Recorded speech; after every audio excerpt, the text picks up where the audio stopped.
everyone, and welcome back to the Unrestricted podcast. I'm MattyStuntz, and I'm joined here with Drew Camden, aka Drib. What's going on, guys? And Tommy, Ummagawd. I felt like there was going to be something at the end of that. I was like, is there something to ask for, Ummagawd? What up, fellas? And someone who you may not know exists in the community, but in my eyes, he's a very big innovator and part of the micro world, I'd say. He's the owner and creator, I would say, of RotorX, Martin White. Thanks, guys. Thanks for having me. Yeah. So we're here today to talk some micros, I'm guessing, right? Why not? I mean, it seems to be the flavor of the month, right, Tommy? I guess so. I don't know. I just got the phone call saying, "Hey, you want to go on a podcast?" They were getting really popular because it was the cold season, right? So with it being winter, everyone was getting into flying the smaller micro drones. So because you could fly them indoor areas, right? So they couldn't get their big quads, risk crashing in the snow. I thought some of that hype might die down as it got warmer, but it seems that people are still pretty psyched on the little guys. Yeah, I think the little guys are always going to be popular, but they just need to be made really well. And it's been a while of developing stuff to the point where it is now, where it's a bit more easy to use, I suppose. But micros, for me, are the only thing that I've been flying since day one. I mean, I had a 5-inch V-tail from Andrew Mayer from Armaton. From back in the day, but other than that, I haven't actually flown. What's that? May Day? May Day, yeah. See, that's how you know. If you remember everyone's RC group screen names, that's how you know you're an old school guy. Yeah, no, he's good, and he's working for Unifying on their stuff now, so a lot of their things are still coming out there, and yeah, we did some development out of his bedroom, started with micro brushless, trying to make things like really tiny, and I think the sub 250 gram is important in other places, not the States, so that was kind of our area before there was even a 250 gram category. That's me whistling, "Oh, Canada." well, I'm an Aussie. I'm an Aussie trapped in Canada, but I'm heading back to Australia in a couple of months. But they have the same rules there for a year or two. Yeah. What? Yeah, I got to do some work that's not toy stuff to pay the bills. Yeah, it's kind of sad, but. I'll give you guys just a quick rundown.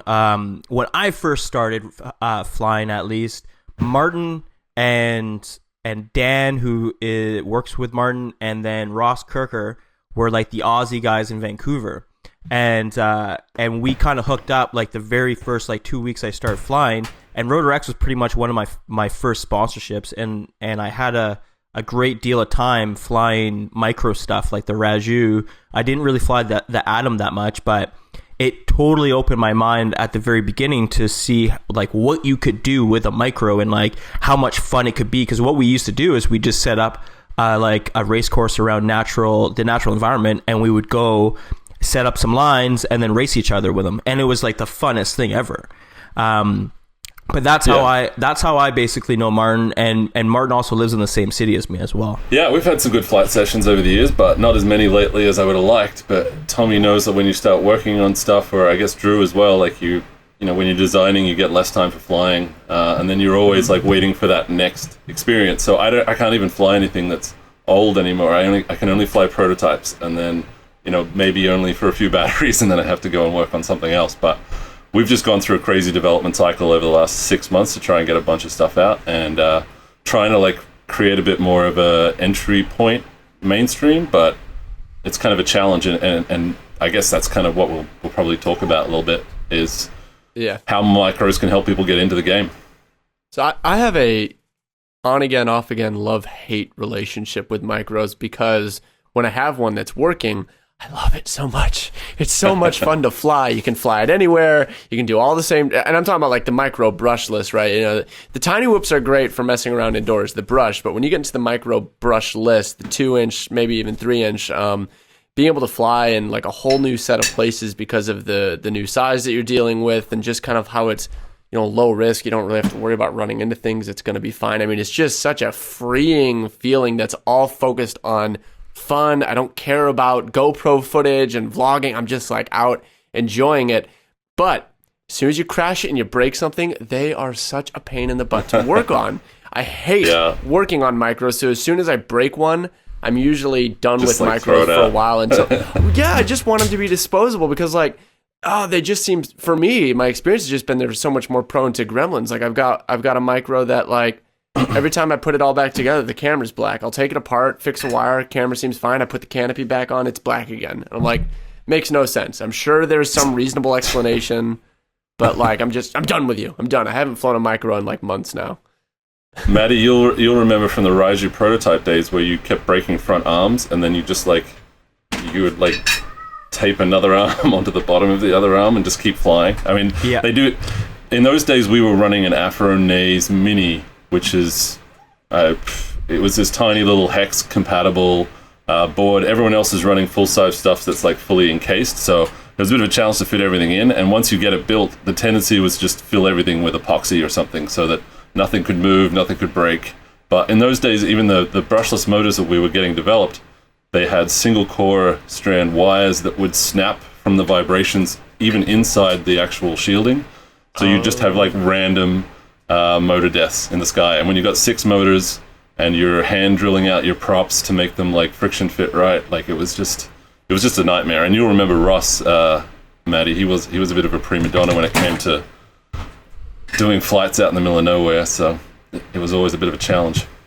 Well, I was also too, but it was only mostly because I wanted to fly it, and it was just like I was waiting all week to come out and race and like be able to fly this really cool, like crazy course, and then all of a sudden like an arm would break, or I throw an ESC would burn out, and then I'm scrambling to get into the next heat with you guys, and it was more the passion of wanting to fly made me a little bit upset that I couldn't, So the hard part was just the maintenance required. So we did that stuff. We developed new props that had like screws in them, and now they're being used in all the micro motors.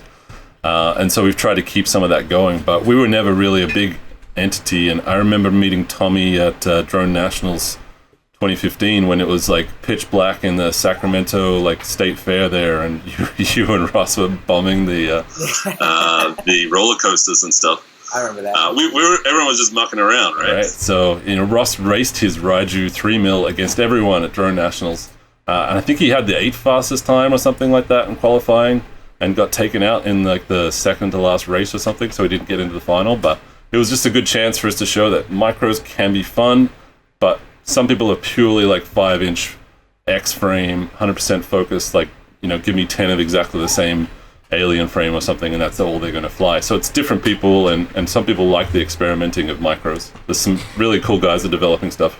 Yeah, and back in those days too, we were using KISS 18 amp ESCs, and even like that's what it was, right? Different builds, yeah. But I think we had SN28s. DYS. You remember the DYS ones too? That's right. Simon K used to do it for us back in those days, but not so much anymore. Yeah. It's all part of the fun, and if you don't care about submitting HD footage to people and like getting that kind of following, then micros is the kind of thing you do in your backyard. But I always thought that tiny whoops were too small and too, I guess, toy-like. But actually, these days, some of the tiny whoop experience is really amazing. So credit to those guys for developing brushed up to the point where it's kind of comparable in the experience. So you bring up a pretty interesting point there. And one of the common threads that I currently hear when I ask people like, oh, so you like this drone stuff, but why don't you post more? This could be like just the new guys, or it could be people that I talk to at Quad Camp. But the common thing about like, why don't you post more is because nobody, or they just can't justify flying with the GoPro, which I totally get.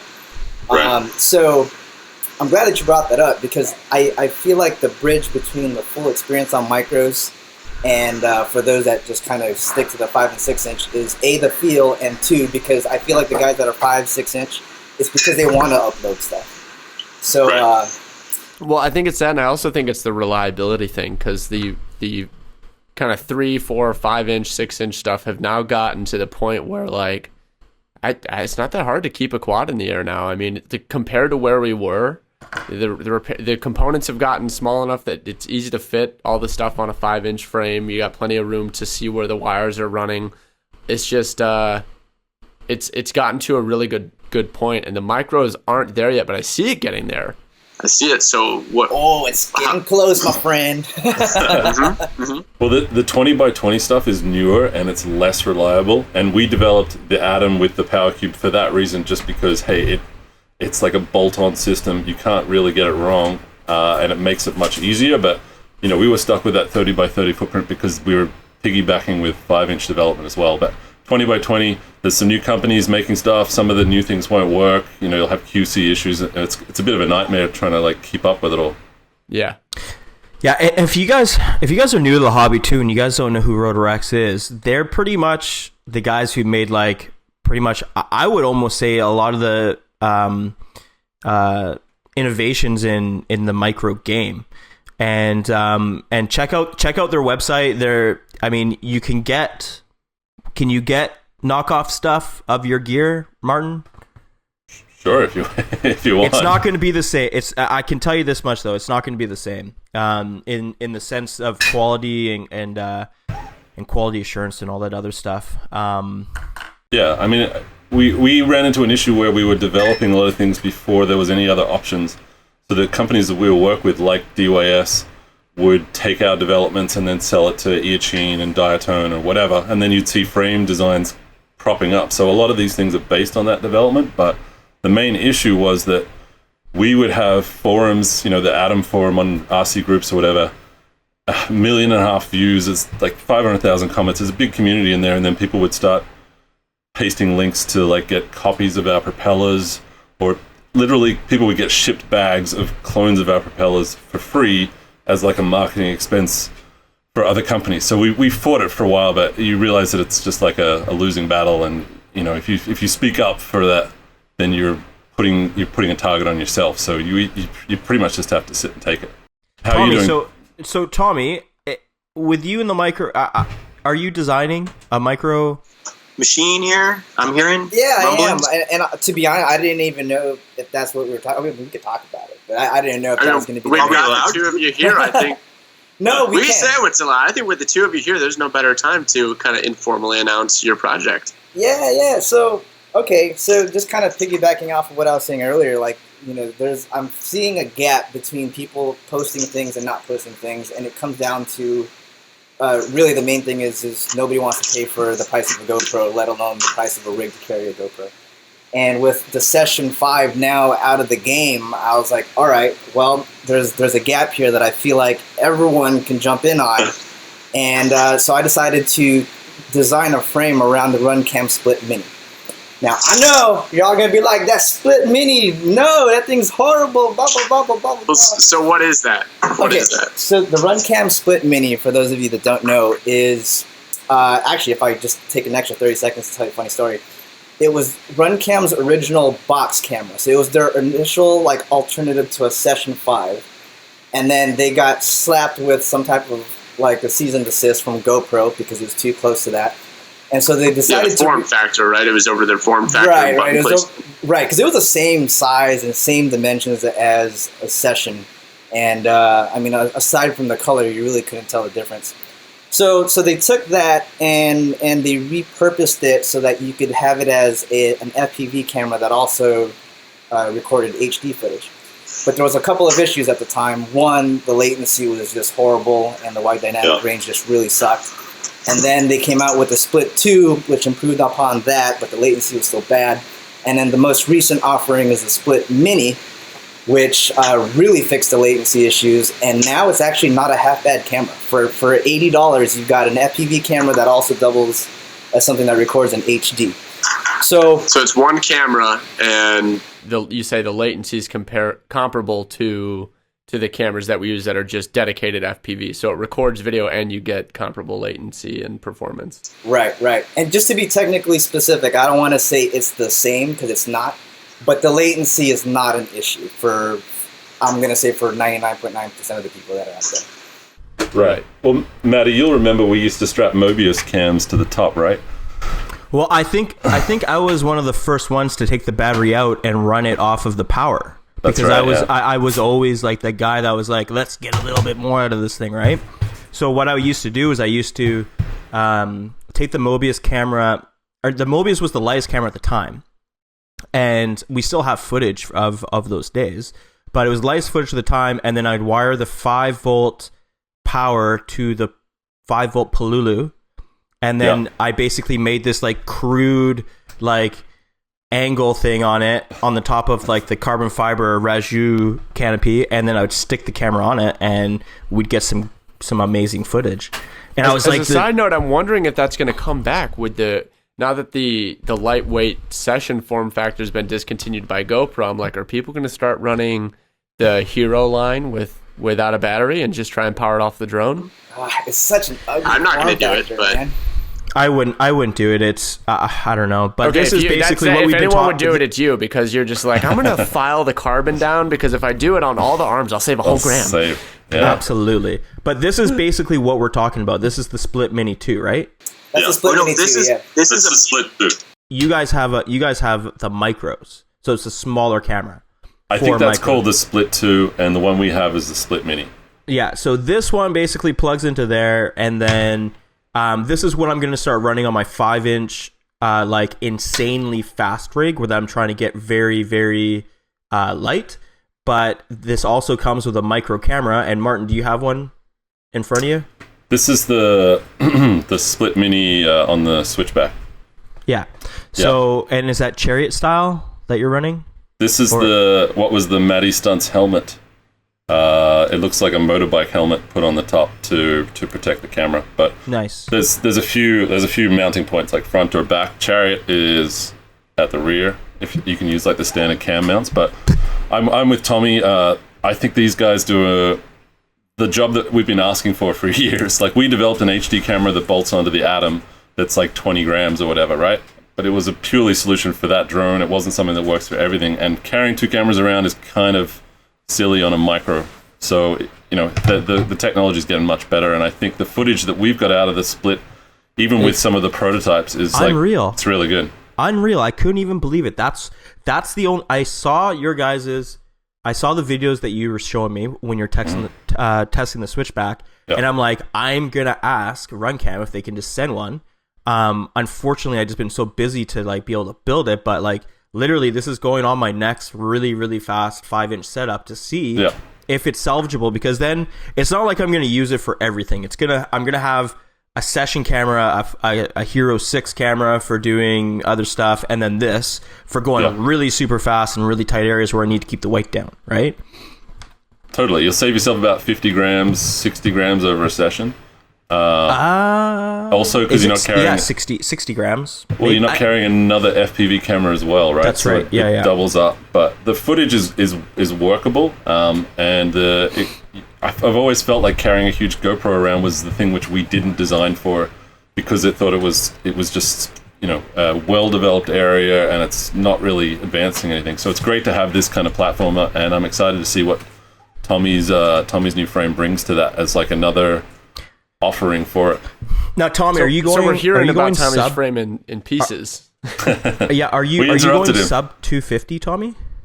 So the frame is definitely on the heavier side for a couple of reasons. But to answer your question, you can build it so that it's sub 250 if you're just really careful about what you pick. So like if you run 3S, for sure.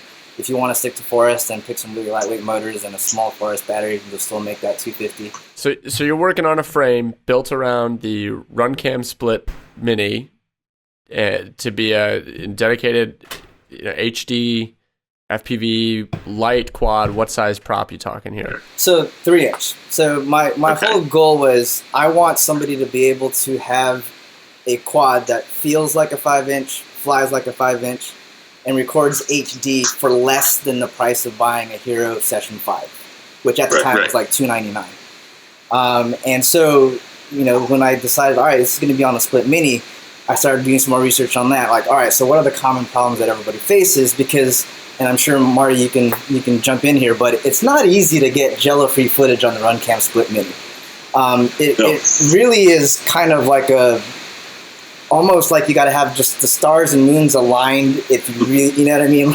Like there's some people that has some clean footage, and when I started picking their brain about it, it turns out that they had to use a very specific motor with a very specific prop and it had to be a nice, like, sunny day outside. Yeah. And then they got good footage, but, for me... Are we going to start seeing little ND filters for the FPV lenses? Exactly. It's a good idea. Someone should make something.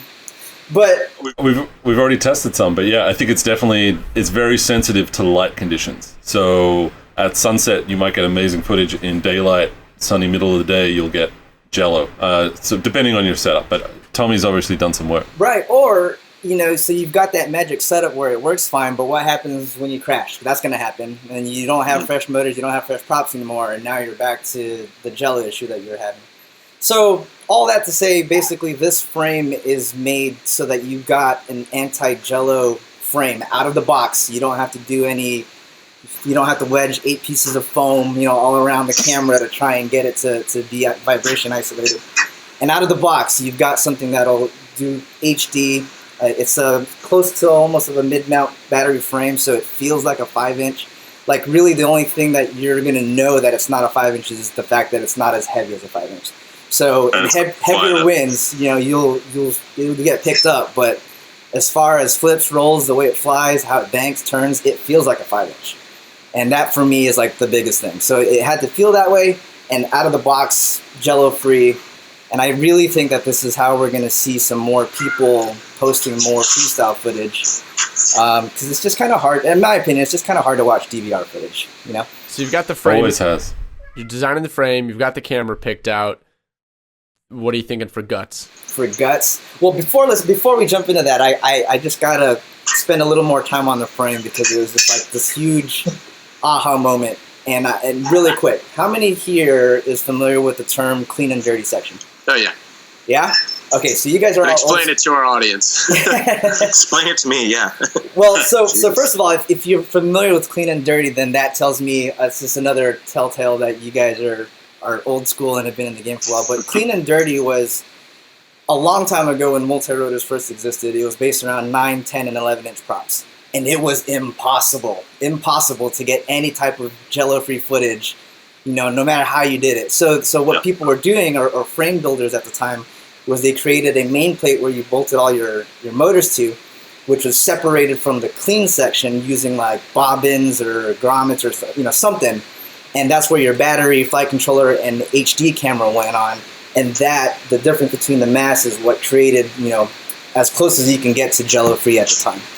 And so I wanted to take that concept and scale it down, except the problem is you can't use bobbins. So me and my team figured out a way to recreate that entire effect. So can you tell us what the secret is, or people have to buy it to see? So if it's not bobbins, what's it? What's the secret? I guess I could. I mean, because so basically we were sitting there, and I wish I might have them. So if you remember, like the QAV 500, there's a top section and bottom section separated by things like this. Yeah. But here, in case you're on the not on the YouTube.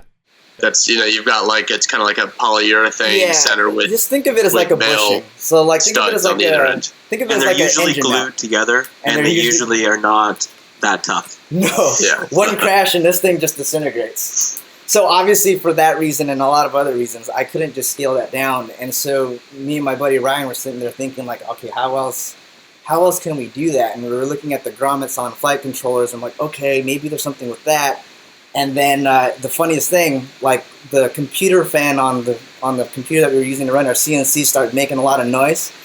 And my buddy Ryan was like, that stupid computer fan, that grommets just like went to shit and now it's making all kinds of noise. I'm like, that's it. Let's use a computer grommet fan or something like that to create the dampening effect. Problem though is there was nothing off the shelf that would work, but there was enough for us to prove the concept. So we designed a frame, cut it out of our own CNC, used a computer grommet fan that we got at like the local store just to prove the concept. It wasn't perfect, but as long as we saw that it was an improvement, then we started marching down that path. So fast forward a month, now we have our own custom bushings made proprietary for the frame. And there's going to be different hardnesses because that's the other thing that we figured out. There isn't like one specific hardness that worked for everybody. Like somebody with 1407 Notchy motors running this prop worked well with this grommet, but that same one didn't work well with this person. so we're collecting all this feedback right now on which grommets to use. But the beauty is that there's a solution there. You just have to pick out what set of grommets is going to work for you. But cool. On the note of motors, don't you have something kind of in the works for this project? That's right. So, okay, I know myself when it comes to 5-inch, 6-inch, but when it comes to micros, I don't know too much. And all I know is that, for like say a 5-inch motor, 5-inch prop, if you drop down 300, 400 kV, that's kind of what will let you move up in voltage if you want, right? But that same concept doesn't scale down to micros. So I can't sit there and say, all right, what's the common kV for micros? And this is what I want to run for 4S. Basically, long story short, I would rather consult with somebody like Marty, who's been in the game forever. And we're working with Marty and RotorX to come up with a really nice motor that will pair well with this frame. So you're going to have a new motor for this? Correct. That's right. Cool, man. In fact, we might as well just go out and say it. It'll be a 1407, and it's going to stick with that T-style mount, which I actually didn't know that you guys were the ones that came up with that style mount. Yeah, I mean, I think a T-mount is fairly universal on some of the larger stuff, but we just had to pick a size, and it was a 5mm separation, M2 for the top, and 9mm for the bottom when we did the 1104s the first time. And it's kind of just stuck since then. Like everything's been developed around that for the smaller stuff because you need a good connection to your props, and you can't use lock nuts on stuff this small. It's just such a pain. Right. So, and you guys are referring to like using screws that go through the props and screw into the motor. That's right. And with the props, we've got Tommy's got some sets of. We've got some newer ones that are a few months old that have little nubs built into the injection molds, so they interlock with our motor without needing to use screws. So it's kind of like friction fit, but like times 3, because you've got 3 points of friction forcing into the motor, and if you turn it 90 degrees, then you get ultimate fit, where you'll have to pry it out with like a screwdriver. So if you don't have those screws, or you're at the field and you just need to like make it work, it's a good solution. But if you're doing long range, which is what we're trying to do with some of the other stuff we're making, definitely recommend at least aluminium screws, just so that you have that peace of mind. Yeah, and I think it just makes changing props out. So designing this frame, I've been living and breathing micros for the past like 2 months. And for sure, the thing that I hate most is changing props, because trying to grip that tiny little motor, oh man, it's a pain in the butt. The T-style, I think, is definitely a hell of a lot easier when it comes to that. So we did directional motors for about 8 months. We did directional motors with bullet connectors. So I think we broke 2 golden rules there, where we pissed off the internet for a while. But directional threaded motors was actually the best solution, because you hit something, it'll tighten up. It's never going to come off in mid-flight. But people just couldn't handle having to order things that were like counterclockwise and clockwise. So there are solutions, but we like this one because it's really light, and you don't have to have a lot of extra bulk there just for connecting the props. So yeah, I'm excited to see. You just got some samples to run, and I think it's going to be pretty close to right, but we've got a few prop variances to deal in there as well. Yeah, I mean, it's a 1407 motor that weighs 12 grams. There's the closest thing that I've got to that's a 1407 is like 15 grams. So it should rip then. I would think so. Well, that's the other thing too. So you don't have that M5 shaft, so you don't have that inertial mass in the middle to have to deal with. So you're just dealing with all prop. So yeah, I've got fingers crossed on this one. So when can we expect to see this for sale? Well, I want a month or so. I don't know. Yeah, it depends on Tommy, but he's got to like what the samples do, because this is his first chance to see them. But we just saw an opportunity to collaborate. We had a motor that we developed, which is the 1404 for our Switchback, which is kind of like a long-range, fairly efficient motor. And we developed 1407, and it was just sitting there waiting to be developed. So it's a good chance to get it to Tommy and see what he thinks of the new design with big NSK bearings. It's super smooth, so it should even help your HD footage collection with a split. Oh, and absolutely. I mean, just when I got it right, I was spinning it. And I'm purposely testing with these very, very, very coggy vibration causing motors, because I'm obviously trying to prove out the whole HD part. And when I spin that, and first of all, you can hear it like make this wooing sound because that's just how coggy it is. And if you touch the frame while you're spinning it, you can totally feel it. Now, as soon as I throw on the 1407s that you guys have been working on, I don't hear a thing. I don't feel a thing. So the results are gonna be crazy. Fingers crossed. I got two things here. So, Tommy, do you think that the micro clean and dirty solution that you've kind of come up with your frame design is going to work on like a 5-inch? I'm not sure. I started like when we started putting it together, that was where my head immediately went at, just because I'm a 5-inch guy. But I think there's a couple of things that we still have to prove out, because on a micro, what's separating the clean and dirty section is not much. So like the battery weighs like 90 grams, the camera and top section is like another 10 grams, and then the main plate with the motor is like 60 grams. So, or less than that. So the difference is only like 30, 40 grams. On a 5-inch, that's going to be different. So I think it's doable, but it's just going to be a lot more testing to see if it's going to work on that size. Yeah, because I've been really playing around with like long range, mid range type stuff, and lately I've just, I just pulled the trigger on Hero 6 with ND filters, and I have your No Gel pads that I have, right? So I have that. I have the stabilization in the Hero 6. I have the ND filter on the Hero 6s. And then I'm also going to put those silicone bobbins on the top plate. And I know people say that too much is sometimes almost worse, but I think that I can always take off if I need to, right? So I'll have like 3 main things where I'm going to have, be able to use that clean footage or get clean footage, I should say. But it'd be interesting just to see more on paper what you're trying to do with the micro side of things. Because I still don't really I've never seen a rubber or a grommet or a bobbin for a computer fan, I don't think. I've got like a shit ton here. You got one? I've got a lot. And then the next thing...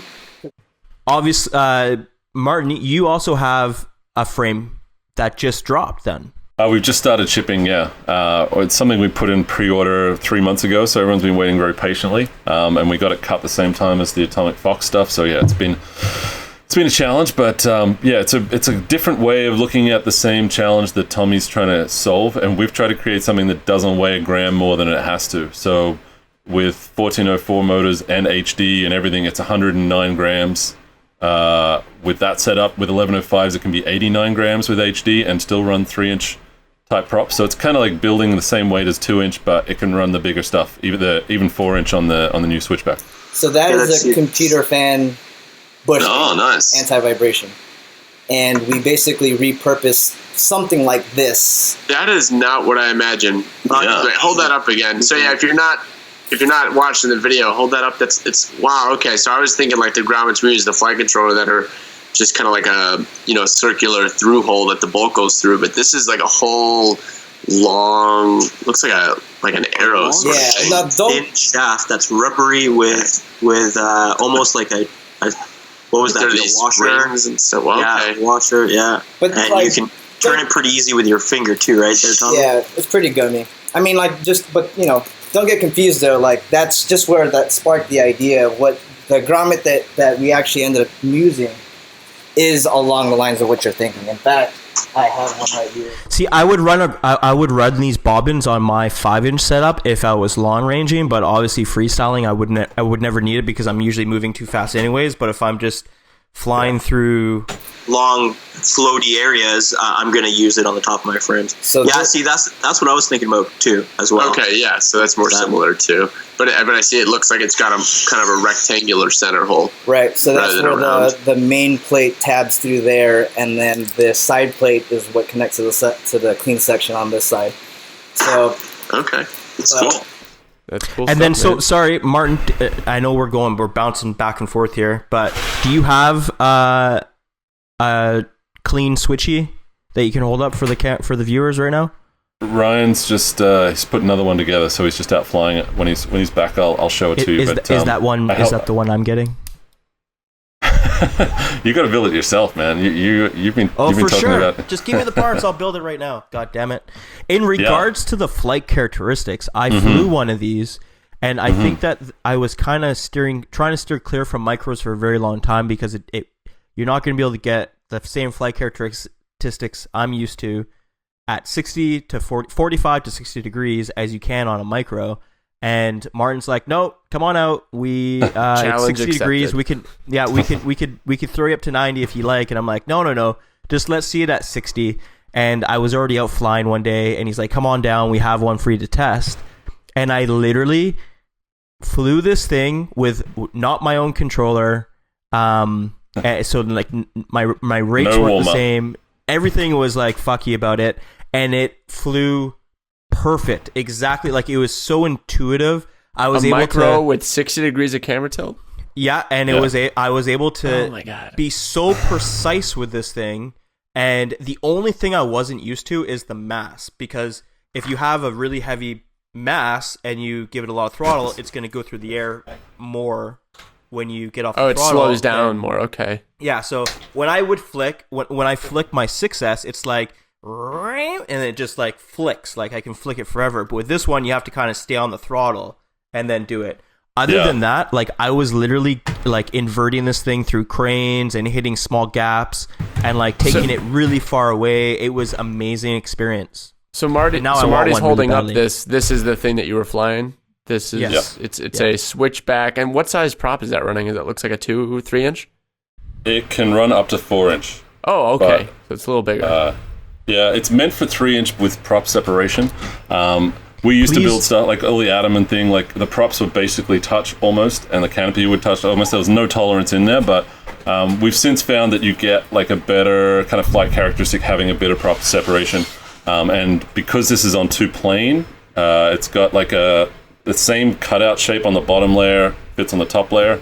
So it's just one piece that gets reversible, but because you've got a bit more separation for your rear props, they're not quite in the same air channel as when you're going forward. So we're trying about a bunch of different things here which people don't like.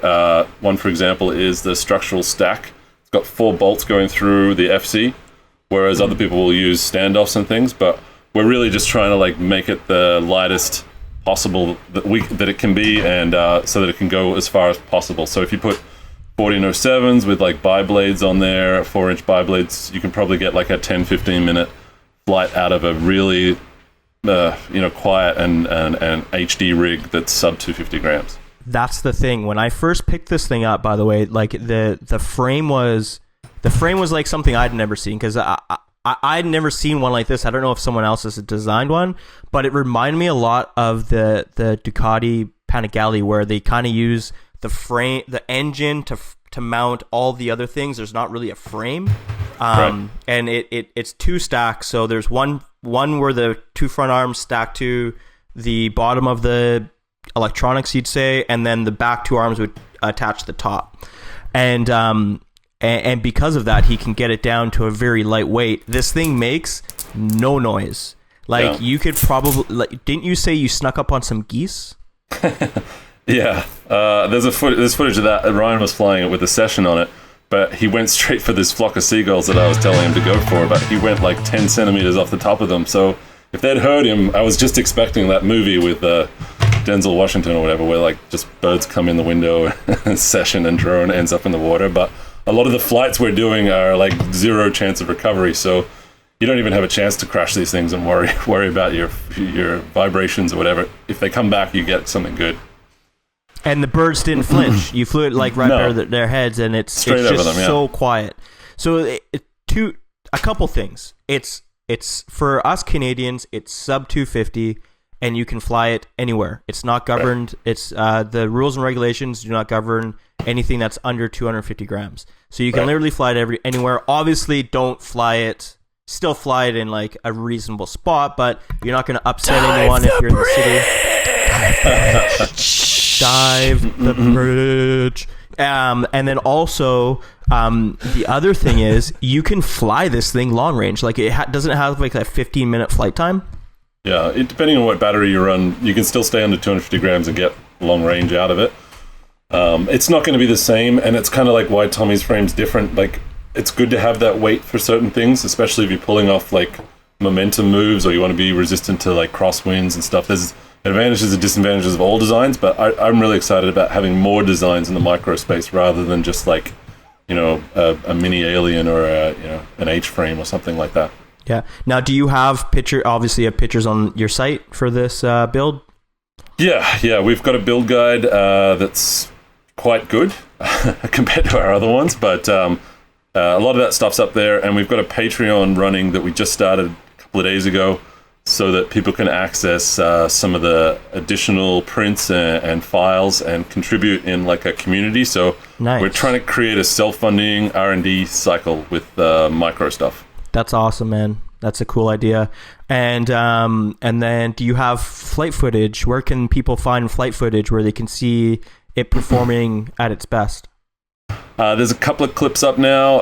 A guy called Benson Callahar has had a prototype for months. He's done a couple of 4-kilometer, 5-kilometer out flights with it and back. And then I've got some footage up on the RotorX YouTube page or the RotorX Facebook page that's got running with a session or running with the Runcam Split. It can kind of do both. There's an optional saddle here that would replace the canopy. So you'd run the camera down the bottom, and there's a little session saddle that you can strap it into up the top. And what's your website then? RotorX? RotorXracing.com.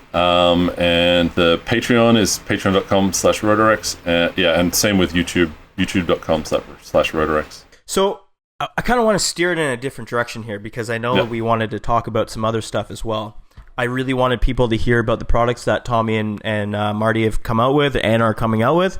But I mean, we're getting into cloning again, and I hate to bring it up because obviously it sucks. But in other shows we've had very, I'd say, one-sided discussions about it.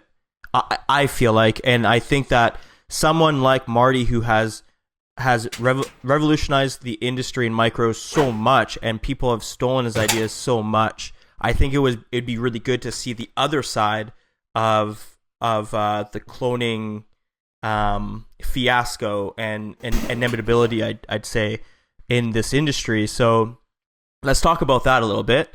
And where should we begin? Where should we tackle this one? I mean, that's a big kettle of fish there, but I guess we can start with what you guys already talked about, right? Like with I saw the episode with Drew and Joshua, and talking about how, you know, there's almost nothing new under the sun, or like I think you used the word pet rock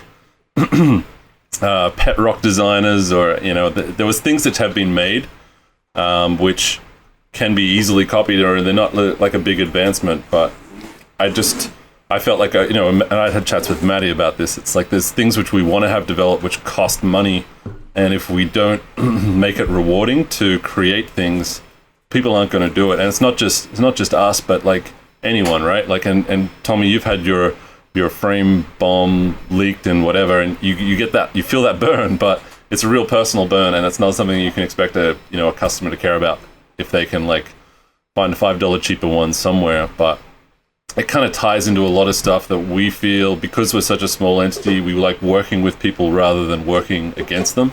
And you know, it's probably been too long since we tried to get a bit more collaboration with you guys there at Rotor Riot, but I kind of want to just try and create a bit more of a positive atmosphere, rather than, you know, if someone creates something new, judging them and saying, look, you know, I could make the same thing for $5 cheaper in my bedroom. Perhaps you can, but perhaps you don't want to do it for all these new people. So we're trying to find this balance between creating new stuff, rewarding the creators, and having that shown in the best possible way by the influencers and the role models and stuff like that. So what was worrying to me was that there wasn't really any like counter voice to like, can we create things in a way which we can be proud of? I guess I disagree with that. I mean, what I was putting out was saying that, you know, there are new products coming out that are truly innovative. I would say Tommy's frame is one of them, and it was still copied, and yet the copy doesn't have Ummagawd's name behind it. So I haven't seen a single one out in the wild. I don't think I've seen any. I don't think I've ever seen one that wasn't just this, you know, screen cap from the the site, which I think is pretty cool. Things like Team Black Sheep Crossfire. Why isn't there another one? Because it's freaking hard to do. If I could make one, I totally would, because it's sweet. But no one, you can't touch it. There's so many things packed into that beyond just a 900 megahertz system. It's truly a really awesome user interface. It's a complete system with telemetry and full configurability. So it's just difficult to copy. I guess what I was saying, that when I use the term pet rock designers, it's the simple things that are easy to. It's like, what's the best analogy? It's like when I had to cite sources when writing a history paper. If it's common knowledge, you don't have to cite a source, right? And so there's certain things that, like, after a certain amount of time, I mean, like, all frames are just a clone of the blackouts, just cut pieces of carbon. So, after a certain amount of time, I mean, it's just accepted we're all going to cut pieces of carbon fiber. And then, the alien comes out and it had X arms that met in the middle still had a body.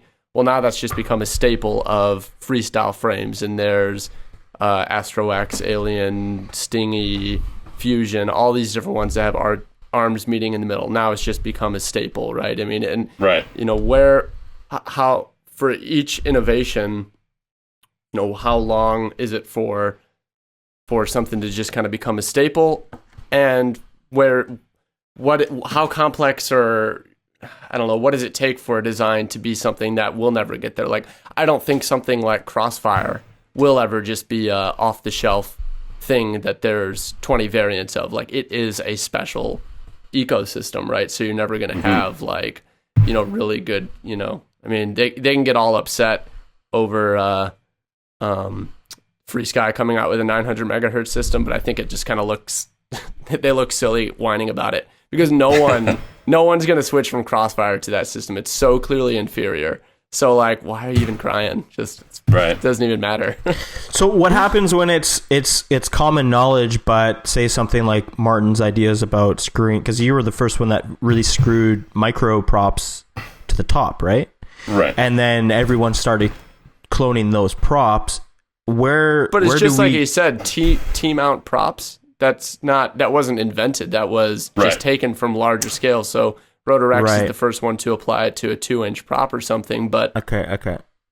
Yeah, like the issue around that was more that we were getting motors made with a manufacturer that we had the understanding that they weren't going to just do that for everyone, and then they did. The problem was that they was kind of tied together. Like, the motor had to work with the propeller, and the motor manufacturer was like, crap, you're not making that propeller with us. We need that propeller. Okay, we're going to copy your propeller from these other guys. And, each case is different. It's like a frame is different, a propeller is different, a motor is different, and you can't really use any reference, even electronics and all that kind of stuff. Things can be copied and rearranged or whatever, but I think the main point that I was trying to make was that if you're going to make something, don't just be rebranding it. Like, bring something to the table, and it can't just be making it cheaper than the person who was making it before. And, I'm not going to labor people about, buying clones or whatever. I understand people need to, like, spend money on stuff which they can afford, but it's more about, like, the promotion of which these Chinese companies rely on, and they rely on people to, like, take this thing and review it and promote it.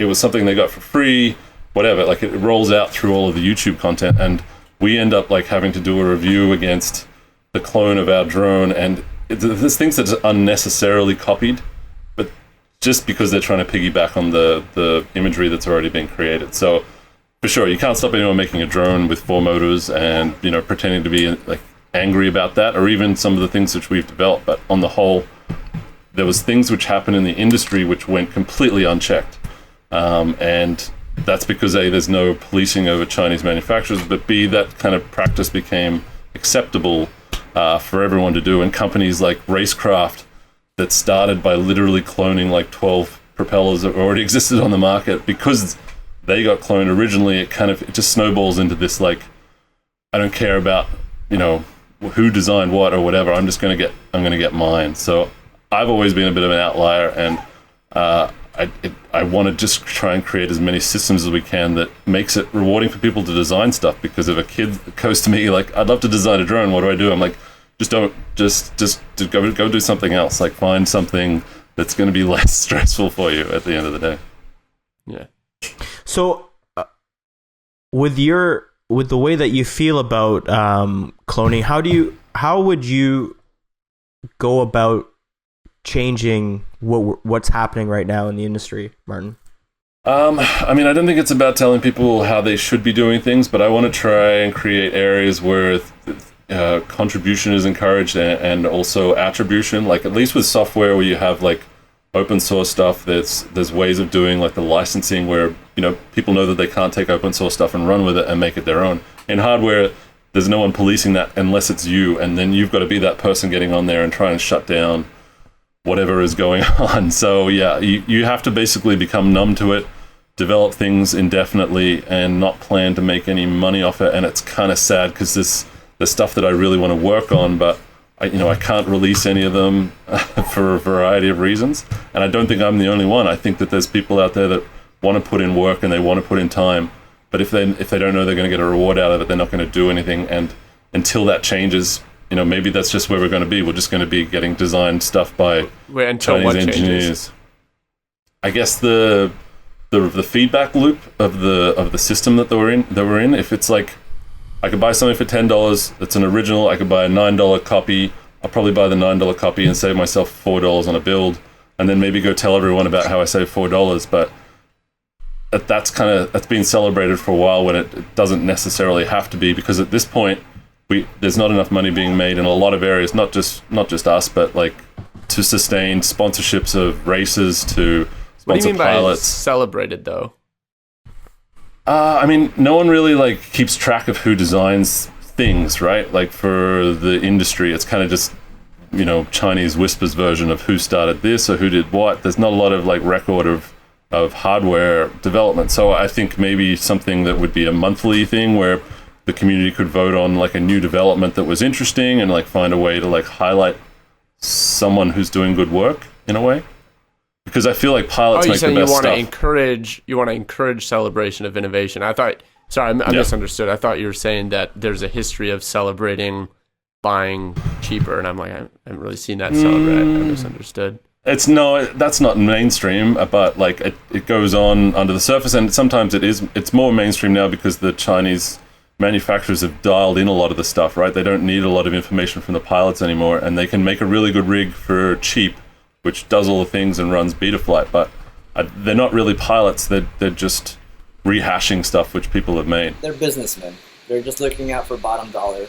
Which is not what we do from a passion standpoint, and I hope that there's a good community that we can push together to create this, because I see division all over the place in the drone world, and I've been watching it since day one, and it seems pretty unnecessary when we should be trying to get more mainstream, and we should be presenting like a unified front rather than a discordant front. What's the best word there? Yeah. Mm-hmm. I mean, I think I can really relate to what you're saying, because, and correct me if I'm wrong, but it like for me, when I was developing the remix, definite passion project. In fact, I didn't even have any intention of making it available for anybody. It was just something that I personally wanted. And just because of how long it dragged out, people started figuring out, oh, you're making a frame, I'm interested, I want it, and all that stuff. And so, if I knew I was trying to make it for the general masses, and if I knew that I was going to have to deal with people cloning it and all that stuff, I would have taken a much, much different approach.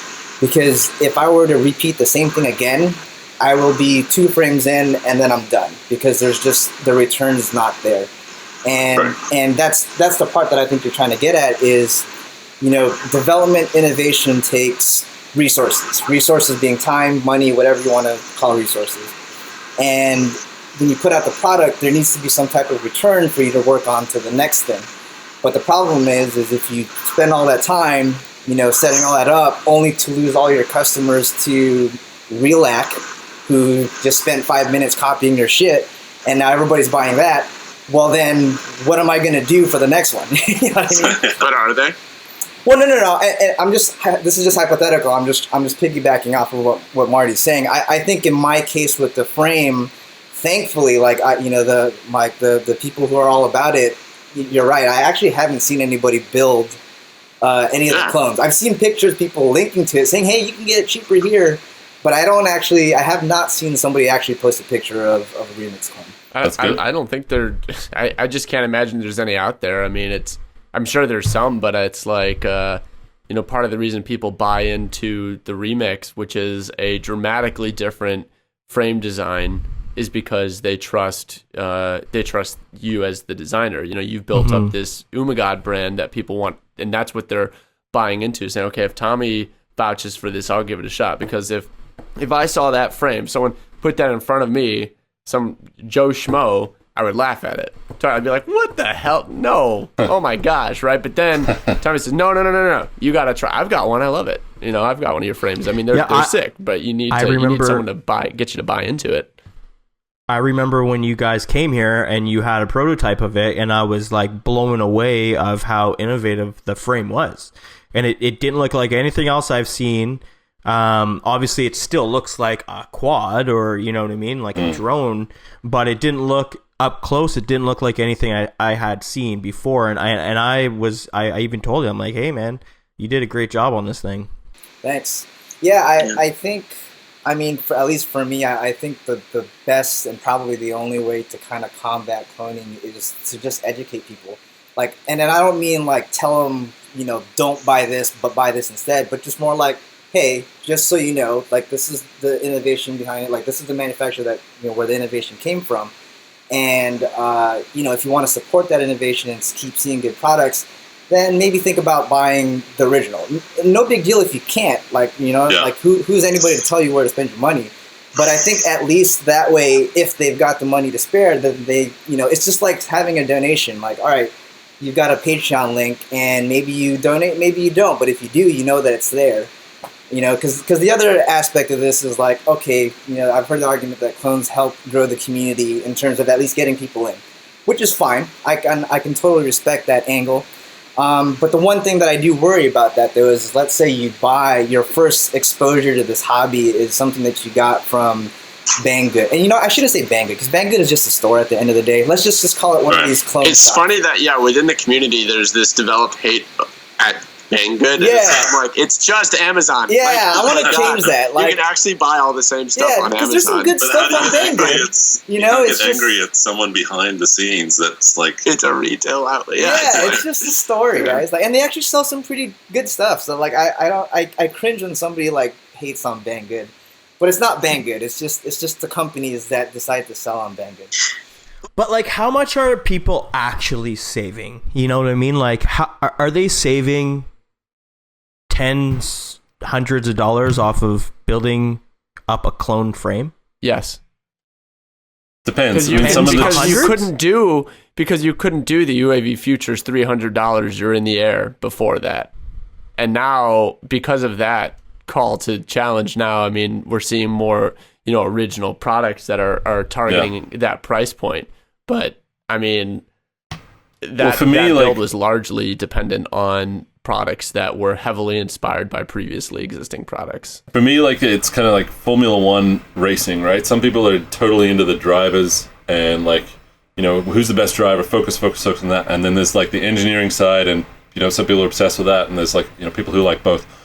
I feel like without the small people who are, designing small things here and there, or maybe they're making frames, or maybe they're making, different combinations of motors, propellers people haven't tried yet. These guys are kind of like the lifeblood of the R&D. And it used to be a bit more open back in the early days. Like, there was more of a sense of, I'm happy to share everything with you, and this is the videos I've made, and this is the content that I've made. And now I feel like there's a tendency to, like, keep your cards close to your chest and try and do some big deal with it. Otherwise, you're not going to get paid on anything, right? Mm-hmm. So, you can try a lot of things, but it doesn't seem to matter. There doesn't seem to be enough money that we can find to really, like, have a robust business anymore. And it's different because, when I started, I had a DJI Phantom 1 that flew off with my GoPro, which was nearly ended my drone career. And then I bought a Discovery Pro and, taught myself to solder again after 20 years and put that thing together. And babied that thing around, but that was like $3,000 worth of kit, and we're pretty much doing the same stuff with it now for like a fraction of where we were, and there was good money in it before. Maybe it's going to go down to a point where it's like hard to sustain, and businesses have gone, like Hovership I saw closed up recently, and Multi-Rotor Mania and stuff like that. We'll see how it goes and whether anyone cares, but I'd like to keep developing stuff for micros at least, and just the joy of flight type stuff, and hopefully with the Patreon development cycle we can keep making things that's outside it. Like if we can offer products that are exclusive to people who support us, it's creating a different reward system for those guys that don't go over to the cloners. So but we'll see what how you've it done goes. is you've innovated a new customer model, right? So that's you've innovated it, and you've worked to just flip the system on its head. So I get really frustrated when people, how are we going to combat the clone? And meaning like, how are we going to stop people from buying clones? You're not. Yeah. So what do? How do you combat the clones? I think what people don't want to hear is you have to work, because the cloners, the copycats, the wannabes, they're always going to be on your heels. And it's up to the innovators and the people who are willing to put in the work to hustle, and they won't be able to touch you. And some people aren't going to be able to cut it. That's just life, dude. I think just that you just got to lead on the innovation trail, But there is some concern though, because you still have to make money off a product to continue the innovation, and I just hope that gap doesn't shrink or get to the point where, like Marty was saying, there's just no reward to continue innovating on products anymore. Well, there's certain things which we do, right, that aren't copyable. Like content's not copyable. You guys like can't be copied. Matty, maybe someone could put pink tape on a drone and like, do some upside down tricks. I don't have any pro stuff, man. I'm not that guy. I don't like to design. Even though I was supposed to design something with you, Martin, but it kind of got stalled out. But I'm sure we're gonna keep on. We're gonna talk about something else. But we'll see. Yeah, I think that you're right. It's you gotta bridge it with a pilot and the people who are designing it and the content as well. Like that's why I love Rebel so much, because they know that people might copy their stuff, but he's just like, I don't care. I'm gonna make these crazy commercials or these crazy ad runs where they're just like people can't miss it, and they're gonna just want to be involved because it's fun, right? People aren't psyched about the Rebel batteries because they're the only 4 or 5S, 6S packs available. They're pumped about it because the design on them, right? And having the pilot's name attached to them, and like Matty flip mango, that's hilarious. So yeah, it's a lot like what the skateboarding industry is, right? Like you can go on Amazon and buy that $20 board or whatever, but obviously someone wants like the Naja Houston trucks or board and all that stuff. Yeah, I mean, it's just, I can actually say I got into skateboarding on a $30, it was maybe probably 50 at the time, $50 Walmart board, right? Now they're like $30, and like those are cloned skateboards, right? And it got me a piece of gear that I could see like, do I really like this thing? And then eventually I moved on to stuff that I actually bought from the local skate shop, and it's like, oh my god, it's so much better. But I don't think I was ever going to go into the skate shop. How was it like on the money that I had like at 13 years old, and dropped $200 on something that I'm like, can I even stand up on this thing? Like I've never even tried this before. All right. Who here was like into cars? Like I've always been into cars. Yeah. Okay, so and I'm just thinking out loud here, but like, do you remember like when you roll up to a car meet, and if somebody rolled up on fake wheels, they never heard the end of it, and that guy was the lap. Yeah, and I feel like it's kind of the same thing. It's just, but for some reason, it just hasn't fully transcended onto the drone side. You know what I mean? But like, that's the first thing that I always think about when I hear people rocking clones. It's like, man, back in the day with cars, if you showed up with anything fake, it was just, you were just, you know what I mean? But I'm not saying that that's the answer, because that's just basically like outcasting somebody. But I just think that that's kind of. Yeah, I never liked that. I would only say to the people that were buying knockoff wheels that I'm like, that's probably a safety hazard, because they do shatter. Absolutely. And like, I was always, when I was modifying cars, like super persnickety about the parts that I bought. from a safety standpoint. And like there were people's cars I wouldn't get in because they would have seats they bought off eBay and that they got like $600 for the pair, and I'm like, I'm not gonna ride in that. Like that's your back gets broken in half if you get rear-ended. Yeah, I have on my Mercedes right now. I'm running like Chinese made tires, and coming from like Pilot Pros, if I push this thing like anywhere close to where I would push anything where I had Pilot Pros on it, the tires start chirping. I've already blown one up because of a pothole, but yeah. Yeah, makes sense. I mean, drones are like that too. They're even more unsafe than cars, I suppose. But you know, if someone's buying a $20 drone and it's great, you know, you're getting into the hobby, and then all of a sudden it's dropping on your head. Maybe you'll care about it more. I don't know, but it's really like complicated area. If I was buying a $30 fan from Banggood, I didn't want to pay the $50 price. There's no community behind the fan. No one's gonna give me shit about buying that fan because it's just gonna sit there on my desk. But it's kind of, it only gets awkward when you know the people in real life. You know, if I see someone flying a copy of a friend of mine's frame or something, and then you end up having to like deal with it at that point or not, depending on how you feel. What do you mean deal?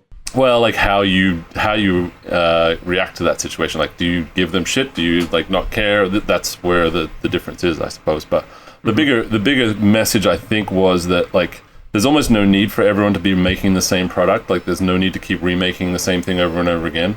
And the more that people can work together on areas that there's specialty, maybe there's a better chance of creating a larger, you know, legitimate entity that doesn't have a lot of negative feedback or whatever. It's like it comes together to be bigger, and as a whole, everyone can see the value. But maybe it's a pipe dream. What if there's like a consortium of some sort? Where, I don't know. I'm just like thinking wild and to the moon right now. But what if there's like a consortium of some sort where like manufacturers, innovators would all get together and just kind of like, all right, these are our standard rules. Like we're not going to race to the bottom. You know what I mean? Right. I don't know. I might just be dreaming at this point, but I always wondered if something like that would happen. Well, I mean, I think Martin wants to do that in the way where he wants to kind of mend relationships, I guess people who have big followings relationships in the either piloting or manufacturing industry. If possible, yeah. I mean, I don't see the benefit of us. It's kind of like crabs in a bucket or whatever that saying is, that it's been common for the whole time that I've been involved in the drone industry that everyone thinks that they're onto the secret, and you know, cut down the other people if they're getting ahead, and then like you know promote your stuff on the side. I'd like to see a way that we were more inclusive. Like we saw some stuff when we did this Kickstarter with the FPV car. It was kind of like an unnecessary feedback in that, like, yes, people can build it cheaper, but we're trying to build something that's all put together and dialed in properly for people. And that kind of everyone being the smartest person in the room is kind of unnecessary. And it kind of lends onto suppliers and people that we work with that don't work with other ones. And I don't want to be in the middle of that scenario, especially when I'm friends with people on all sides of the equation. I think he's got a little bit of suck it up, Buttercup. I mean, we get the same feedback. You know, people post, I'm so excited, I bought my butter quad, and the comments are, but I could build it for cheaper, blah, blah, blah, blah, blah, blah. But we sell plenty of them, and the customers that buy them are all super happy with them. So, like, ain't care, I guess. You just gotta ignore it. It's not just the customers, but like if I was working to help promote like a Rotor Riot frame, or there's crossovers from TBS or Immersion or Fat Shark, I won't go out of my way to help them unless there's something in it for me. But I'm hoping that we can find a way to all work together, because I'm worried about the mainstream traction not being kind of where it is to need to support the development that I guess is a personal goal. I don't really know if anyone else feels the same way that I do, or whether my opinion matters more than anyone else. No, I think you're right, man. I think we need to stand united on all fronts, at least until this becomes all mainstream. Right. It's almost kind of like how drone racing was back in the day. When drone racing first started, everyone was just buddy with everybody. Right. And it only took like a year and a half till all of a sudden, nah, man, like you go tune your stuff over there, I'm gonna go tune my stuff over here, and it's crazy. Like it's only like a year old, guys. Like, but I don't know, whatever. Hey, on just get along. on a totally different note, and this is kind of relates to all of us getting along, but I kind of learned a new trick, hey? I think I saw this one. You were upside down spinning around.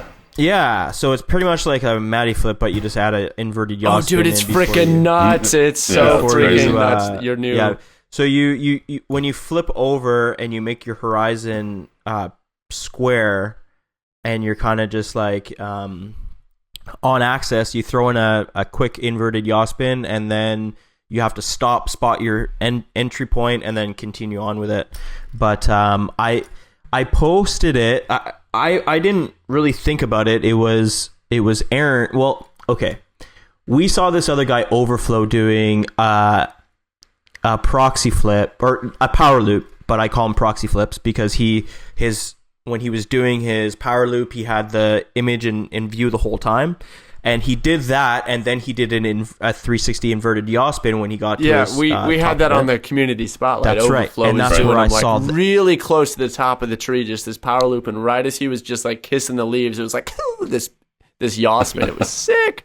Yeah, and I that's where I saw it. Actually, it's the Rotor Riot community spotlight, and shout out to Overflow because it's sick, absolutely sick. And then me and Aaron decided to learn those, and we've been doing them like crazy lately. And then Aaron was just like, why don't you just do it frontwards, like Matty flip? And I'm like, all right, cool. And we went in the sim, tried it out. It's a little bit harder than the proxy flip, obviously, because when you do your proxy flip backwards or a power loop backwards, you can throw yourself back and really like spot that entry point. But when you're doing it the other way, it's like you have to kind of have it on lock so you can sneak back in, right? Yeah. Obviously, you can do the reversed entry further out, but it just won't look as good if you want to make it look good. I think it's a little bit harder of a trick. Anyways, how do you work the yaw? Just quick question: how do you work the yaw spin when you've got a 60-degree angle? It's mostly roll. Mostly roll, okay. So you mix those two when you're doing that. The other way, the way that people that fly 30 degrees is it's probably, I'd say, 70% yaw and 30% roll, because you still have to, use both your stump sticks. So if you're going right, you would go this way. If you're going left, it would go this way in, right? Right. For me, it's the other way around. My roll is about 70%, and my yaw is I'm just kind of almost leaning on it just to make it... Right. Square, yeah. But it also depends like what angle your quad is at. So like I'm flying 30 degrees, my inverted yaw spin, if I actually get the quad flat, meaning I'm looking kind of at the ground, so if the quad's flat, my camera angle's not pointed toward the ground, then I could use predominantly yaw. But if I have the horizon toward the center of the screen, so the quad's actually at an angle, then you have to mix in roll. Otherwise, then when you yaw around, the view gets like all wonky. So then when you do yours at 60 degrees, there's probably a point at which it's like totally roll.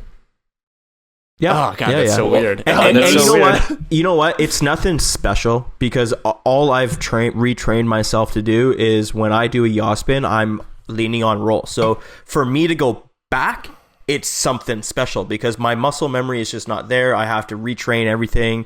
And then even once I get it and I do the trick like 20 times in a row, if I don't continue to do it, I have to almost relearn it. And if I'm doing like a flowy section with where I'm just trying to flow and just improvise, it won't be there like it is now, where I can hit it every single time, just because it's like almost a year and a half of muscle memory, right? But if anyone's ever trying to go up in camera angle, I think the biggest thing is they're like, why does it fly so funny? You literally just have to fly it for like 2 weeks to a month, and it'll turn into just like natural. But don't try to go from 30 to 60. Try to go to 30 to 40, and then maybe 45, and then 50, and then eventually you'll just go up if you want to try to fly with more tilt. And just know too that like 45-degree camera angle is right where yaw and roll switch. Right. So below 45, yaw is predominant, and then above 45, roll will be more predominant. That's right. Makes sense. Well, I asked because you kept your horizon level while you were doing it. It was pretty smooth, like multiple times. Yeah. Tommy, quick question for you, Tommy. Do you still fly that place that I remember seeing one of the first FPV videos? It was you flying over some rooftops and palm trees on the edge of a beach. the 100 stair place, 100 The stair stairs or place. whatever. Yeah, whatever it was. Do you still fly there? Is that near you? It's close enough to me, but I've been meaning to go back there to do a part 2. It's just, here's the thing. I did that video, like 3 years ago, and what I did then was acceptable. And I feel like if I were to do that same exact flight now, I would get all kinds of hate. So I don't know. I really don't know. Not with your little guy. That's true. Maybe with the little guy, it might be a little different story. Maybe hit it. Those are the ones that you have to hit on like Christmas morning or like New Year's Eve morning. Oh, the and location. Like have them, Oh. the location, and just have them like planned out. Like I have some places like that downtown that I hit only on like Christmas Day or New Year's Eve day, right? But go back there because it was an amazing edit. I still remember it to this day. When I first started getting into flying, Tommy was one of the guys that I watched mostly. It was him, Charpoo, Danny, Metal Danny, and maybe a couple other guys. But like, it was like predominantly, you're probably like one of the top 2-3 pilots that I watched all the time. And I watched every single video. I remember just like in love with and obsessing about FPV and falling to sleep to your edits because I'm just like, stay awake, I want to watch more, and then I like die out. But like I remember that edit like perfectly. I can recite the whole thing in my head probably. Like even when your buddies get into the car and you're like putting in the GPS and it's like It's this really long thing and like the facial expression of your buddy and like what's going on with this GPS? It's like a 30-second like direction with your GPS. I remember all that, man. Yeah, I guess I Nailed should it. go back there. I don't know. I just feel like I'm just going to catch a lot of hate if I were to try and do something like that again. And it's Suck a it pretty up, secluded buttercup. place. You know, it's a pretty secluded place. I don't even have Just to wait internet till comments. Christmas. As long as you can stand, were you safe? Do you believe you were safe? And were you legal? Then, oh well. I flew Or a graveyard. I got just more hashtag- dislikes. I've never gotten so many dislikes, but I said, this is my art. I believe in this art. Sorry, it's not for you. And just hashtag sub 250 and everything's good. So what's the name of your frame? Tell me, are you releasing that, or is that a secret still? I was keeping it a secret, but I think the cat's out of the bag actually though. So it's called the The Acro brat's Brat. out of the bag. Yeah, I think the cat's out of the bag. It's called the Acro Brat. nice. You heard it here first. The Acro Brat. Here, relax. You got your chance. There it is, and it's gone. Okay. Oh, no, Oh, shit. screenshot. Well, maybe we'll try to blur it out a little bit in editing. Well, if anyone Post-production. copies you, Tommy, come talk to me, all right? I know people. Yeah. I'll break legs.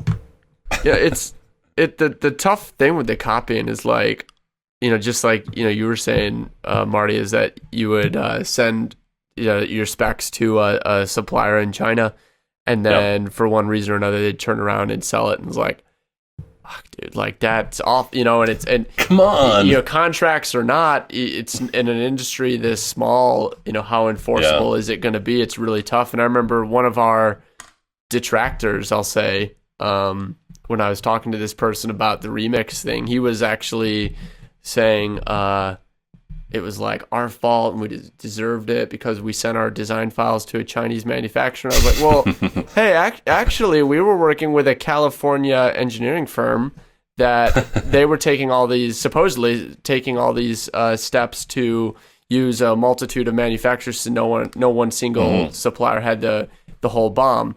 Not sure where the breakdown is. I'm not pointing fingers, but it's like, we actually tried really hard and still got bit. So then it gets to a point, oh well. Is this all happening when you guys send it to China, or are these like suppliers in the States? Well, that's what I'm saying. Like with the Name remix, it. we were using a US-based firm that they were still sourcing pieces from China, but every piece was the pieces were supposed to come from all these different sources and then come together in the States. So it was supposed to be really hard to copy.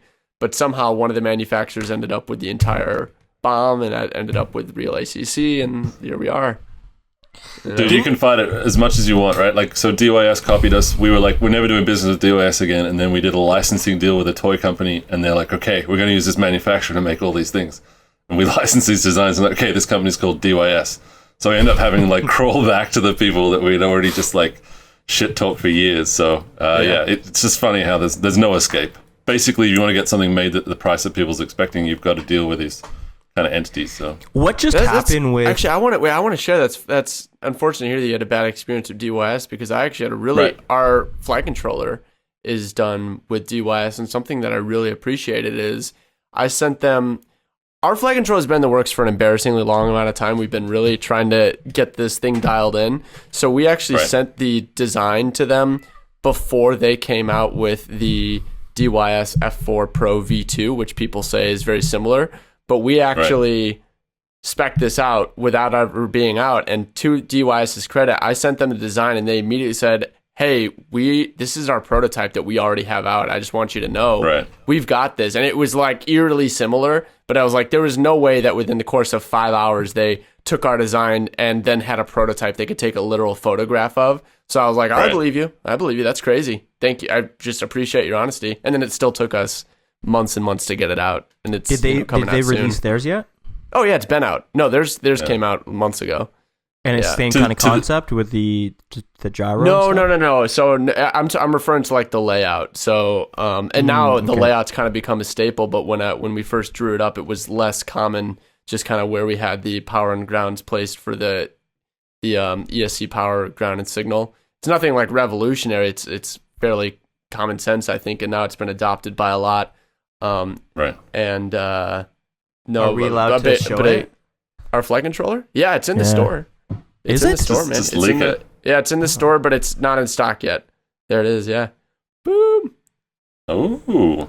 Yeah, to DYS's credit, they are better these days. At those times, they just didn't seem to know that they were doing anything wrong, and they actually paid us like $2,000 or something for the props that they cloned to just try and shut us up so that we'd stop complaining about them. Yeah, so they're one of the only people that have ever like apologized, I suppose, for cloning. But I guess once they realized they needed to work with us on something, it was like they kind of paid more attention. But for sure, they're better than they used to be. Yeah. What just happened with? Did someone get shut down for cloning at Bangoods or Hobby King?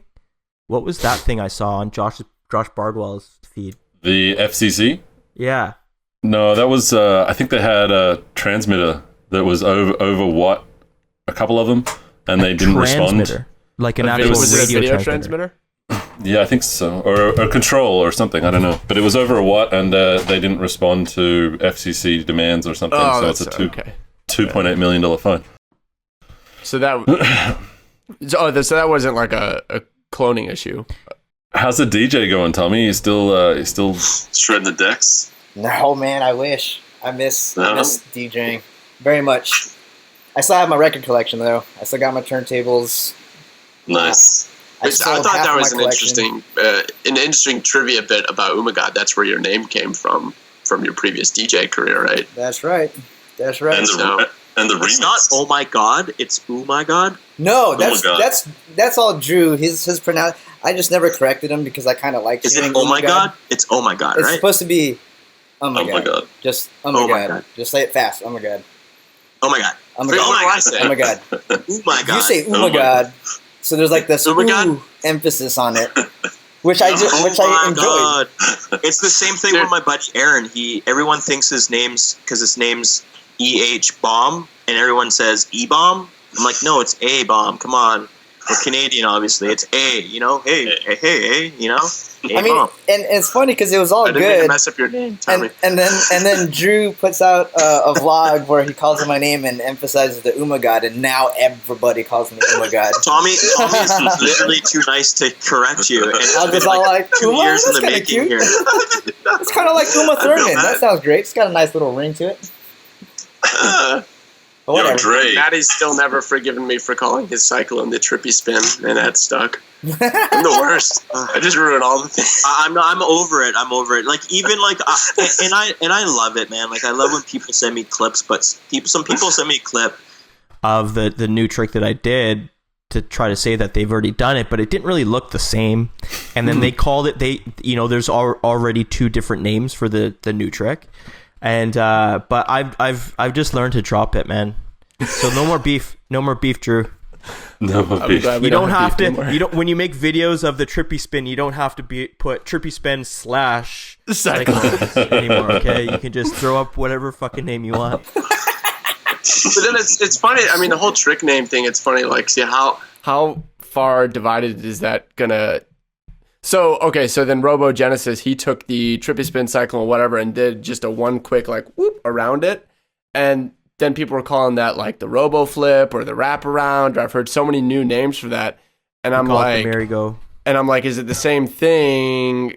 Or is it different because in a trippy spin, you like kind of go around and around and around, whereas with that, you just go like boop, in and out, right? And so it's like similarly a Rubik's Cube, it's like half flip, roll, half flip, and then you just call it a Rubik's Cube. So like we still need to, I want to do a whole podcast on trick names is what I'm getting at, because there's so much to like.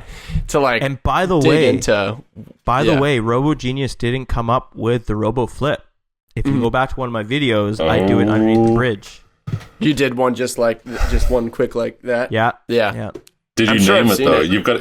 Did you name it? No, he didn't name it. He didn't even call it. So to Robo's credit, yeah, people started to do it. Yeah, and you know what? That edit where I saw it is amazing, man. Like he's flying the hell out of his. I think it's his backyard or something. Nice. Yeah. I think Ryan Gary started a spreadsheet a couple of years ago. The DRL Trick Wiki. You know, I was actually supposed to be responsible for that for a while, and then I was like, you know what? How are we? I don't want to do Who are we this. to say? Who are we to say to be like? We're making a trick list name, and you guys have to go by this. If we don't do it, someone else will. We have to just do it. So who are we? The ones that just do it. Let's do it then. Done. Do it. We're gonna make a huge discussion. We're gonna have a huge podcast, and we're literally gonna like fight each other verbally, I guess. And we're gonna make a trick list together. Maybe we change some names. You have to attribute it to the pilot that did it and the date down to the finest detail. It's so difficult because there's someone always that technically did it first. Here's the thing. Like I think the way to settle it is credit the guy who wants to argue if they did it first, but then just credit the guy that also made it popular. Yeah. You know what I mean? Like I think that's just the most fair way, to get it. I like that. I mean, yeah, there's so many names, so many tricks. I feel like it's almost unlimited, but I've stopped keeping track of it. I spend too much time. I remember when I did on a vlog, it was like a trick tutorial on the Matty flip, and I remember there was this comment that was just like, you didn't even mention the creator of the trick, MattyStuntz. I'm like, it's called the Matty flip. What do you want from it? Say his name. But credit's important. Drew, I heard a rumor that you're developing the 1103 hype trains. Is that a? Oh, we have an 1104 that just released. Oh, 1104. Yeah, and that's released. So it's 1104 7500 kV. It's called the Dab. Nice. Yeah, we haven't sold too many yet because we haven't really done too much micro stuff with Rotor Riot. I just wanted to start getting micro products out there because we're going to keep doing more and more. I've been working on and off on this micro frame, a 2-inch micro frame since winter, and I just keep not finishing it. I actually just finished building like the second flyable prototype, so hopefully we can get that. I don't know. Maybe I'll just say it's got to be done by the end of this month and just do it. Because I'd love, because I could have the 2-inch, Tommy could have the 3-inch. It would just start walking up on all the micro stuff. Well, we've got that was my second question, because do you have a frame design? But we've got a new propeller that we haven't released yet. We've just been sitting on it. We've got 2,000 pairs of them. That's a inverted 1.8-inch prop. So the idea is you run your motors upside down. And the nubs in it, I mean, it's only trying to force itself up into itself, so it's never going to like fly off like a normal friction fit prop. So what happens when you invert? Well, you mount the motor upside down, right? So it's just operating like on a reverse direction to normal, but the flight controller works it out. You still fly it like normal, but it just means that you don't have your propeller trying to like separate itself from the motor the whole time. It's trying to like force itself into it. So it could be something interesting for your motors. The 7500 kV. Do you have a frame? I would love to try that if you have a frame that's already set for inverted motors. I mean, I haven't. Basically, you could change most of the build so that the base plate is the top plate and the top plate is the bottom plate, and then you make the motors downward mounting. But you run into different issues depending on your clearance. I don't have it. Could be cool. All I'll say about my 2-inch frame is I don't actually have a top plate per se. I don't know how that could work. We'll figure it out. We'll figure it out. You just do a different sort of canopy or something, or it's. I'm sure anything is possible. Martin, I had to troll Chase Ashton, the owner of Rebel, for because he's taking a little while to get my long range gear out to me. Am I gonna have to throw a little troll down this week to get a switchy from you, or how is this gonna work? I will literally come and get it, buddy. buy one. I just want to go fly this thing in the city and be stealth. Do you have a Split Mini? Yeah. No. I might have one on one of the FPV cars here, but yeah, we've got a Zeus, we've got a Switchback frame. I think we've got 2 spare, so if you get here in the next 12 minutes, it'll still be here. I can't do it today. I gotta finish watching this Stanley Cup finals right now. Actually, I try to schedule this around my hockey crazy hockey fetish of Canadians, but unknowingly I fucking scheduled it on the day of the where someone could win the Stanley Cup playoffs. So that being said, I know it's getting late for Drew. I want to catch the last period here.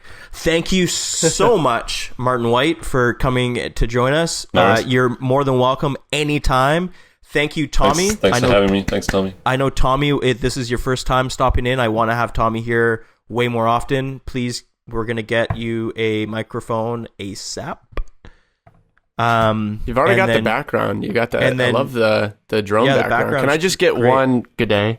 Good day.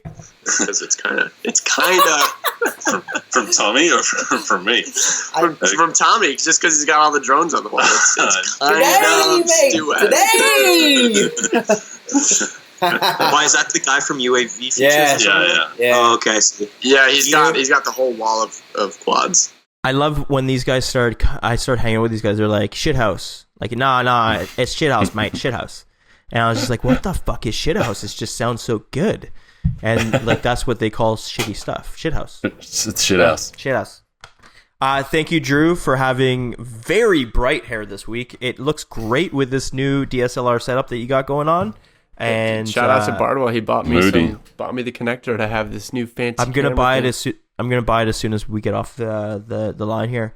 And then last little thing, next quad camp. We have 2 scheduled actually. Let me pull up my calendar. Awesome. Yeah. The next one coming up is in San Diego. And that's nice. I think it's the 23rd and 24th, right, Tommy? Of June? I don't remember the dates, but I just know it's that last weekend in San Diego here this month. Right. So, yeah, that's the 23rd, 24th in June. And then in July, the 7th and 8th, we have Quad Camp hosted by Spectrum, and that is in Illinois. I keep forgetting the exact city's name. It's like an hour and a half away from Chicago. Champaign or something like that. Something like that. It's near. It actually is near Muncie, I think. So it's pretty close to Muncie. It's a wine name. I'm pretty sure. I remember. Yeah, Malbec.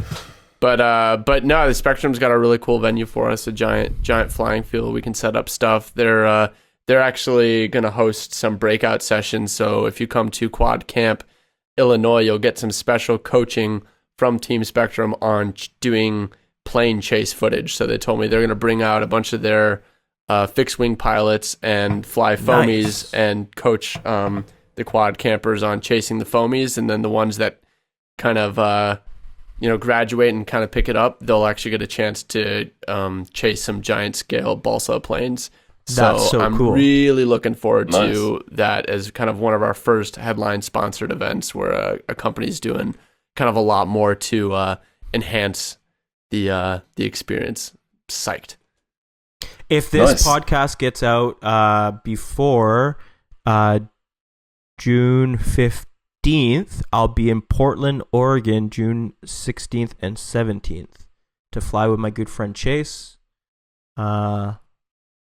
If you know any of the people that are flying in Portland, you guys should... Actually, you guys are always fucking busy. Portland's pretty close to Cali. Yeah, well, Northern California. Okay, guys, thanks for stopping in. And as always, we appreciate your support. We'll see you next time.